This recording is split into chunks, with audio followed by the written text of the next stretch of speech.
Bonjour, bienvenue pour une nouvelle vidéo. Donc nous sommes le 10 août 2018.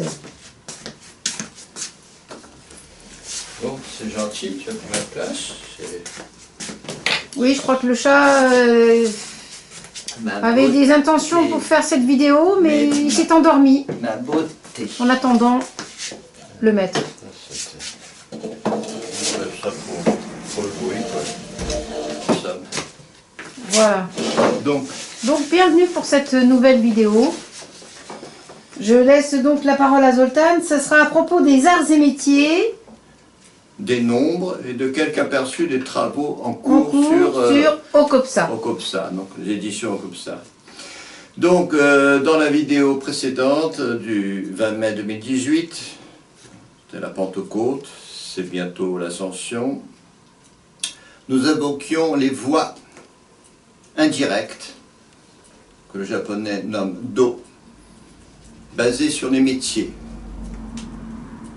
Métiers petit à petit dépouillés de leur mystère au fur et à mesure de la dégénérescence du pouvoir temporel comme de l'autorité spirituelle. Comme le montre déjà à une certaine époque le mépris de l'Antiquité dite classique pour tout ce qui touche au travail de la matière, en somme mépris d'intellectuels, de plus en plus inaptes à toute forme d'initiation. À preuve la lente décomposition du discours mythologique, dont les clés, une fois perdues, ne se retrouvent pas. Donc Sallustioos, 4e siècle avant Jésus-Christ, apologue de Platon sur les enfants, chargé de se choisir, de choisir celui qui dirigera la cité. À preuve également, c'est fatigant tous ces êtres en voiture là. Une misogynie soutenue par le grotesque discours d'Aristote sur la femme comme un homme inachevé.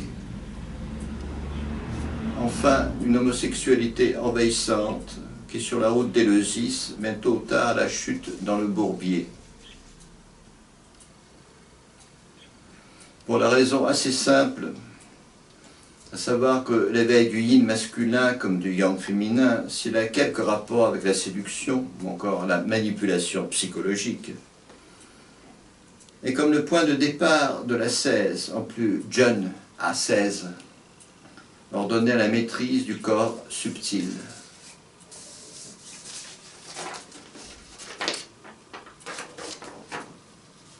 Un autre aspect des métiers est lié à leur situation intermédiaire entre la terre et le ciel, entre l'efficacité et le symbolisme naturel, par exemple d'une maison, dans les formes les plus récentes évoquons pour certains cette pierre cubique sans pointe vers laquelle tend le mondialisme.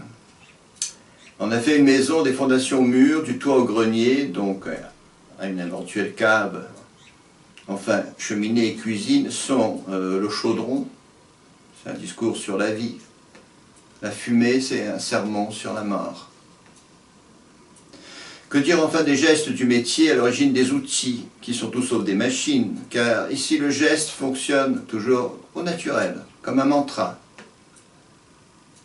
D'où les chants jadis associés au métier, et surtout les rites, qui sont des condensations de la psyché collective, comme les fêtes des moissons aux foires, les fêtes des saints, au très familial bouquet annonçant l'achèvement d'une maison, donc en Bretagne, on met le bouquet dans la cheminée. Ce sont des dissipations pour souligner ici leur aspect naturellement alchimique. Aspect que l'on retrouvera de ce fait dans toutes les activités humaines, de la vie affective, l'érotisme, de la guerre au jeu, de l'étude à la contribution intellectuelle, de sorte qu'il convient d'étudier l'histoire des civilisations, voire des plus humbles cultures, comme une systématisation de solve et coagula, en plus aidé du pouvoir des pointes, comme disait encore il n'y a pas si longtemps un Duhamel partant du travail de l'écrivain, voire du calligraphe, puisque le cercle est haut, comme le trait ou flèche est feu. Il arrive toutefois, dans la longue histoire des métiers, que nos aïeux ne distinguaient guère des arts, de nos jours de plus en plus séparés, que par la force des choses, le perfectionnement qui tient à notre nature mortelle l'emporte sur le symbolisme, au point d'en détruire, voire inverser le sens. Ce qui du reste est toute la signification du passage de l'outil à la machine, via toutefois le biais d'une multiplicité indispensable, comme les briques ou les tuiles. En plus guerrier, les écailles, renvoyant au symbolisme du poisson, en arabe el-khout. En plus philosophique, donc il faut une multiplicité. Les points, 3 points conditionnent l'apparition d'un triangle. Voilà. 3 points conditionnent l'apparition d'un triangle. Mais autre chose intervient lorsque nous distinguons un triangle scalène d'un triangle droit ou d'un triangle équilatéral. Ce n'est pas seulement 3 points.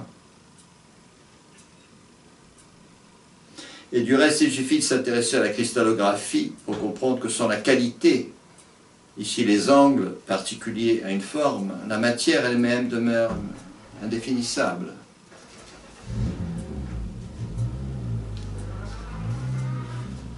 Et nous mentionnons que pour mémoire,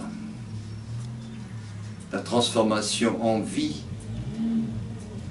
d'une certaine quantité de molécules d'eau. Donc voilà, ça c'est important. Je ne sais pas si tu le vois. On peut le rapprocher. Voilà, magnifique. Donc il y a une certaine quantité, mais il y a la forme. Alors cette forme, vous voyez bien que vous voyez qu'elle n'est pas dans la quantité. La quantité, à un moment donné, détermine la qualité. Ça, c'est la grande antienne des marxistes, ou plutôt des trotskistes. Mais enfin bon. À propos de la vie animant les formes, cette fois culturelle produite par l'esprit humain, il y aurait beaucoup à dire, à expliquer à des intelligences déformées en profondeur, au point de dissoudre le perfectionnement des outils propres à une discipline dans les acides de la trop fameuse évolution. Comme si, pour décrire ces processus en mode symbolique, le perfectionnement des filets avait paradoxalement pour effet de rendre de plus en plus aléatoire la capture des plus gros poissons. Non plus le filet, c'est-à-dire la perfection des outils matériels ou conceptuels, plus c'est fin, plus ce qui était essentiel, curieusement, on n'arrive plus à l'attraper. Un bon exemple est donné par la lente absorption de gestion de la philosophie grecque par les docteurs des 3 monothéismes, tout spécialement chrétiens. Alors, on a absorbé toute une dialectique et on a perdu l'essentiel. Alors, signalons sur le frottement de ces plaques tectoniques que sont les mentalités ariennes et sémitiques, le Fritjof-Schuon de la maturité un peu plus substantielle et critique de Guénon comme d'Ibn Arabi, que les Quenelle-Frites, d'aucuns diraient les Godemichet du dialogue islamo-chrétien. Mais vous pouvez tout aussi bien commencer par notre croix longue, croix de lettres de Tibériade de Nestorien, qui, décodant les 153 poissons de la pêche miraculeuse, restitue dans toute son abstraction le glyphe utilisé par les juifs comme par les chrétiens, et cela va sans dire par ces étranges balades connues sous le nom de kabbalistes. Mais, et comme nous nous faisions un plaisir de le relever dans nos précédents ouvrages, alors non, autre chose. Donc je parlais du raffinement des outils conceptuels. Le filet est de plus en plus fin. Donc un autre exemple de ce que certains nomment avec justesse la perte de l'esprit nous est donné dans l'histoire, à vrai dire, toute profane des mathématiques, qui en quelque sorte explose avec les remarquables progrès de la notation algébrique, portés dès le 7e siècle par les savants français, donc Viette, Descartes, AX2 plus BX, c'est 16e siècle français. Hein. C'est remarquable. Cependant, comme nous faisions un plaisir de le relever dans nos précédents ouvrages, incapable de comprendre le barbarisme qui consiste à poser racine carrée de 7, c'est plus grand que racine carrée de 5, c'est plus grand que racine carrée de 3. Bon, alors vous essayez de construire ces 3 grandeurs, de réfléchir, puis vous poserez la question au prof de maths.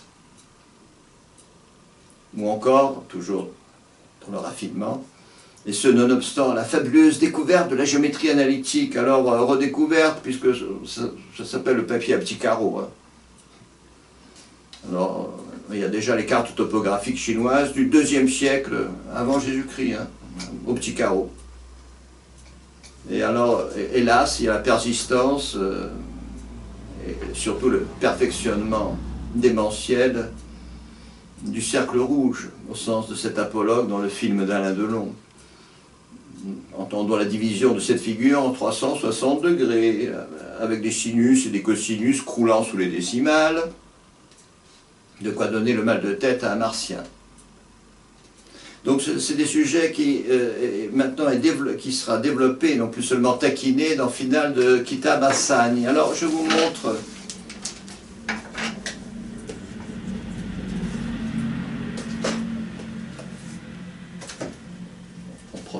des petites voitures qui passent pour faire des pauses. Ce que sera la couverture.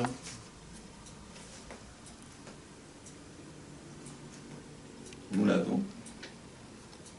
Bon, c'est le deuxième livre. Ce sera le deuxième livre, puisqu'il y a déjà un premier tome qui a été édité. Hein. Alors là, vous avez Batafa. Que vous pouvez vous procurer. Batafa, vous avez le Fa. Bon, ça sera développé en finale. Alors, en finale de ce livre, actuellement donc sur le métier, aux éditions Copsa, alors qui pour traiter de l'architecture secrète de l'alphabet arabe, ça rejoint directement notre sujet.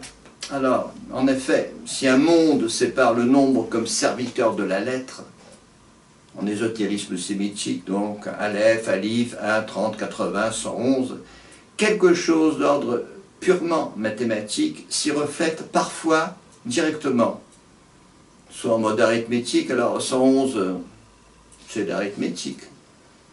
Posez la question à la prof de maths. Soit géométriquement, donc ça c'est les nombres tout à fait bizarres, donc qui vont d'Allah aux isolés, les fameuses lettres isolées, en passant par la lettre Sad. Hein. De temps en temps, il y a autre chose qui vient d'un ciel encore, enfin d'un ciel très ancien. On peut en effet nommer dissipation les styles de plus en plus esthétiques revêtus par l'écriture arabe à travers les siècles. Et comme condensation, tous les commentaires qui se détournent de la séduction des formes. C'est beau les styles en arabe, mais bon, c'est une séduction. Et on s'efforce d'en faire ressortir les raisons de cet alphabet, voire pour certains maîtres en avarice, de les mettre définitivement hors de portée des savants de l'extérieur, de plus en plus illégitimes, partant mûrs pour tomber dans toutes les escarcelles. Et la machine marche toujours. Oui. Fantastique, donc c'est à toi maintenant. Donc, oui, on peut poser quelques questions. Je peux poser quelques questions, puisque tu m'y invites. Donc, la première, ce serait donc une question sur donc, ce que tu appelles la petite antiquité dite classique. Où se trouve... Oui. Où se trouve la grande, s'il y a petite? Alors, c'est très simple en ce moment. Écoutez, les démons, ils travaillent bien. Vous avez Internet, vous avez des vidéos, vous avez un barbu très sympa qui nous balade d'Égypte à Machu Picchu. Il y a des hindous qui, hélas, ils parlent anglais comme une vache espagnole, mais qui montrent les merveilles de sculpture qu'il y a sur les temples d'Ellora et tout ça. Il y a des choses fantastiques. Des choses vraiment fantastiques. Bon, alors, l'Égypte, la façon dont sont gravés les obélisques égyptiens, enfin, il y a des trucs fantastiques. Donc, la grande antiquité, elle est là. D'accord. Et il faut arrêter. Puis, enfin, bon, bref, voilà, c'est tout simple. D'accord. Alors, donc, tu dis aussi la petite antiquité vite dégénérée, en évoquant Sallustios. Hein, Sallustios, qu'un Joël Labruyère essaie de remettre à l'honneur. Platon, enfin Aristote, avec sa grotesque théorie de la femme comme homme dégénéré. Oui, alors ce Sallustios, donc, bon, j'aime bien, on aime bien ici les brigands, donc on aime Joël Labruyère, horrible gourou, gnostique, bon, on sourit. Alors Sallustios, alors, j'ai un livre qui a chez une grand-mère par là, c'est assez intéressant. Donc, 4e siècle avant Jésus-Christ, cet auteur dit que les mythes, avec des histoires d'adultère entre les dieux, avec le père qui est enchaîné au fond, avec des fers au fond de, je sais pas, d'un enfer quelconque, c'est exprès pour éviter à la fois le désintéressement, le mépris, le ricanement. Alors c'est une stratégie. Apparemment, cette stratégie a tourné court, puisque la mythologie grecque est devenue une bouillie.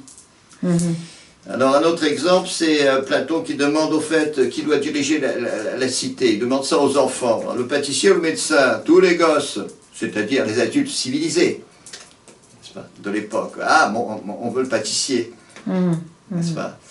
Alors Platon de nouveau, ça a tourné court, parce que en réalité tous ces dialogues de Socrate, on essaye, via la dialectique, avec tout, on essaye de dire aux citoyens de cette Grèce merveilleuse que peut-être vous êtes en train de complètement perdre de vue l'essentiel.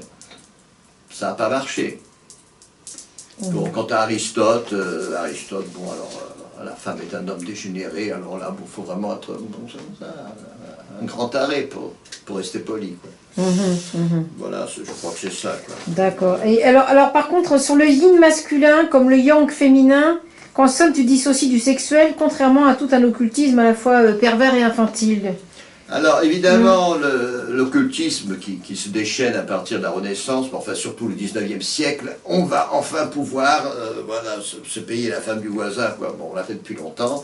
On recherche, on va baiser comme ci, on va baiser comme ça, on va faire bic, on va faire bouc. Si c'était aussi facile que ça, pour réveiller le corps subtil, bon, tous les clients de bordel seraient des initiés. C'est pas tout à fait le cas, quoi. Donc, si tu veux, alors il y a des gens qui sont quand même un peu plus savants, mais qui sont des grands déviants. Par exemple, Gurdjieff, il entend bien dissocier le sexuel de l'affectif et l'affectif de l'intellectuel. Mais enfin, Gurdjieff, c'est quand même la contre-initiation. Le mot n'est jamais prononcé par Powell. Mais enfin, bon, voilà. Donc, je crois qu'on a fait le tour. La maîtrise du corps subtil. Alors, est-ce une affaire purement individuelle? Je dis ça parce qu'en fait, en préparant la vidéo, tu as coupé un passage, donc je voulais savoir qu'est-ce qu'il en était donc, oui, de cette maîtrise du corps grâce subtil. aux interruptions, voitures, aux trucs, bon, enfin, on a pris le temps de reprendre. Donc, pas tout à fait. Comme je disais déjà aux gosses dans la terrasse là, du HLM à Paris, je te signale que tes fringues, les allumettes, la louffe, le toit, tout ça, c'est les morts qui l'ont fait. Tu vis dans une civilisation dont toutes les formes ont été produites par des siècles de métiers. Et donc, dans une civilisation traditionnelle, en quelque sorte, on est... il y a les formes qui sont générées par les métiers. Ces formes, à la fois, elles révèlent, c'est à la fois un barrage et c'est à la fois une porte d'entrée, quoi. Alors, des plus nécessaires, le maçon, le forgeron, le charpentier, au plus superflu en apparence. Alors, il y a les mosaïques. Alors, on parle du pragmatisme des Romains. Alors, les mosaïques, comme pragmatiques, on fait mieux, quoi. Il y a l'art du vitrail. Oui, donc l'art du vitrail, dans les cathédrales gothiques, ouais, sublime. Mais dont le sel, soit dit en passant, transcende totalement les écritures. Alors, il y a... Alors, sur ce sel au Grand Sahara. Parce que oui, si vous voulez, dans les vitraux, on raconte des scènes de l'Ancien et du Nouveau Testament. En fait, il y a un peu de symbolisme, mais il n'y a surtout pas d'ésotérisme. Mais oui, la voiture, ça va. Ça peut agiter, ouais, nous sommes vendredi soir, faut pas oublier. Hein. Il n'y a pas de match de foot. Donc les vitraux ne font que rendre sensible la nature lumineuse du corps de verre. Tout spécialement les rosaces, donc doctrine, donc ascèse, donc les roues qu'on appelle chakras. Mais les celsos de l'Apocalypse, c'est ça. Chandor, la lune, qui est éclairant la fantasmagorie des rêves, et les rêves ne sont absurdes que pour celui qui ne sait pas. Donc on pratique la réduction à ses propres fantasmes. Donc les vitraux, ils traduisent un mystère. Ce mystère, c'est que bon, la plupart des rêves sont colorés, n'est-ce pas? Alors, essayez de réfléchir. Alors si on revenait sur le yin masculin comme le yang féminin tel qu'il se manifeste au naturel, C'est-à-dire sans la moindre interférence ésotérique. Alors oui, faut quand même comprendre que tout part des choses en quelque sorte au naturel, mais les choses au naturel,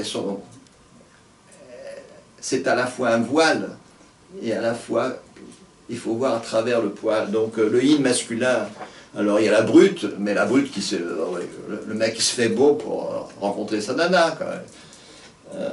Il y a la brute subtile, le diplomate. Il y a un raffinement des formes qui prélude à l'entendement des raisons.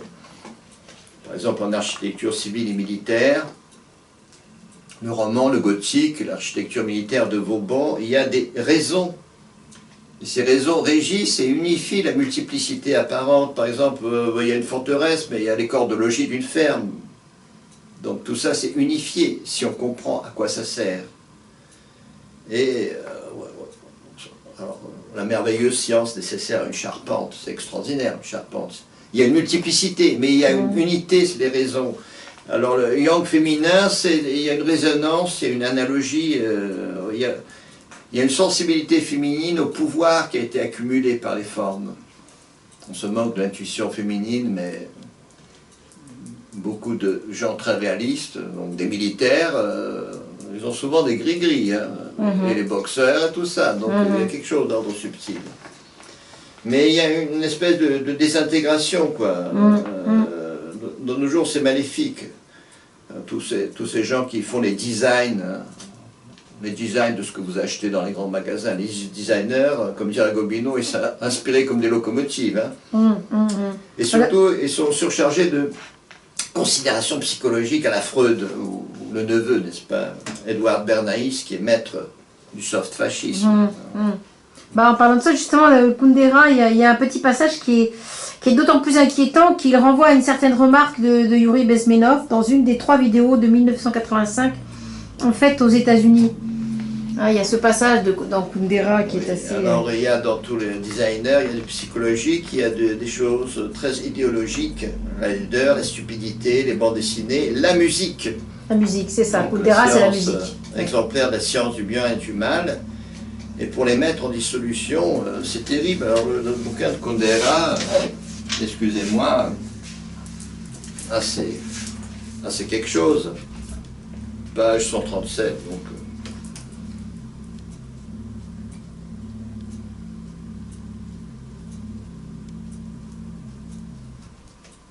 Merci. On a eu droit à quelque chose de bien grave. C'est pas grave. Si, c'était du grave. Ils sont au restaurant et les haut-parleurs accompagnent le repas d'une bruyante musique rythmée. Sabina, c'est un cercle vicieux. Les gens deviennent sourds parce qu'ils mettent la musique de plus en plus fort. Mais comme ils deviennent sourds, il ne reste plus qu'à augmenter le volume. Tu n'aimes pas la musique, demande Franz. Non, dit Sabina. Peut-être que si je vivais à une autre époque.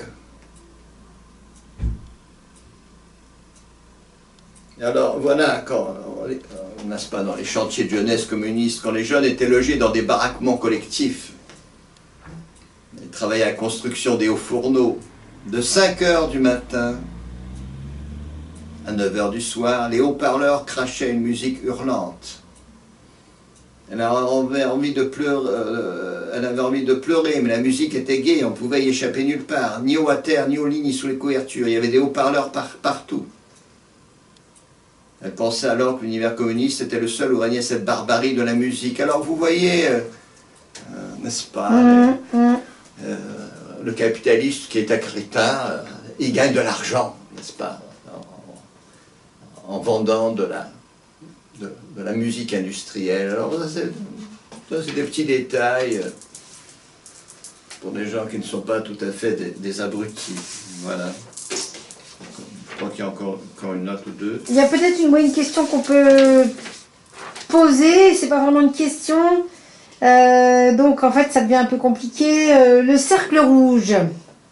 Je veux dire la citation de Delon. Alors ce fameux cercle rouge qui est assez... Alors c'est assez étonnant, c'est un film dû à l'art, je dirais pas des communistes, mais enfin disons à l'aile trotskiste, qui est très savante. Mais alors lorsque les Bouddhas tracent un cercle rouge, ils décident et tous les hommes s'y retrouvent emprisonnés. Alors, depuis 25 siècles, la communauté mathématique n'est jamais sorti de la division du cercle en 360 degrés. Alors, en réalité, bon, on a commencé un petit peu, là, quand au bout de 3 siècles, on a donné un sens au nombre imaginaire, on arrive au complexe, mais on n'en est toujours pas sorti. La division en degrés, c'est ben voilà, c'est un exemple du cercle rouge. Un autre cercle, ben, c'est l'adoption des caractères arabes en numération. Donc il y a comme ça, quelque chose est tracé, et toute l'humanité s'y retrouve. Hein. Elle est dedans. Elle est dedans. Ouais. Donc voilà, c'est des choses comme ça.